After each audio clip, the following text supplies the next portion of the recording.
if you're like completely novice to this world, you want to get a contract, what should somebody look for in a company to know that they can trust them? Is it kind of like you get what you pay for in that kind of world? Like if it's something that's really cheap, it's probably going to be poor. Or what advice would you give to where to go for a contract? Just treat everything with absolute caution. You know, I'm paid to be cynical because I see the worst of every situation almost.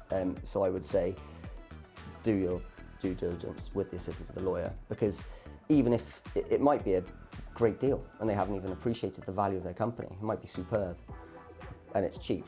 You know, equally it might be really expensive and absolute pile of rubbish company. But during that process, you put an offer in, and then a lawyer on your behalf would do the due diligence and look at accounts, look at trading history.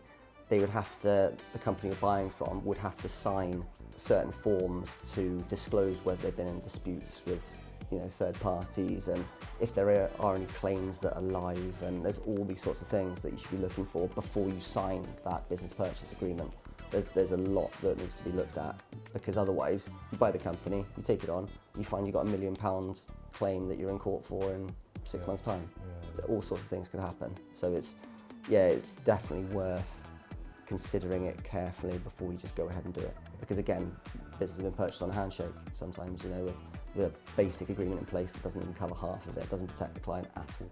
Is that advice you can get when you're saying about doing due diligence? Is that something that a legal firm can do for that client, not themselves? Yeah, no, absolutely. It depends on the stage of it, because sometimes you get, if it's a fairly sophisticated transaction, you'd have, with the sale, you'd have all the terms pretty much ready to go into a contract. But if it's less sophisticated, then a lawyer would be able to guide you through what you should be looking at from the early stages to agree just the heads of terms, the basics, you know, the things that you need to bottom out, because it might be you can't even agree the heads of terms because there's an issue that comes up straight away, you know.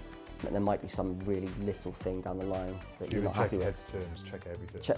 I'll check everything. Yeah, you definitely get a credit report on the company, for example, straight off the bat to see if they might be riddled with CCJs. They might have about 10 judgments against them that they haven't paid off, you know, and their credit's shot, so they're worth nothing, you know.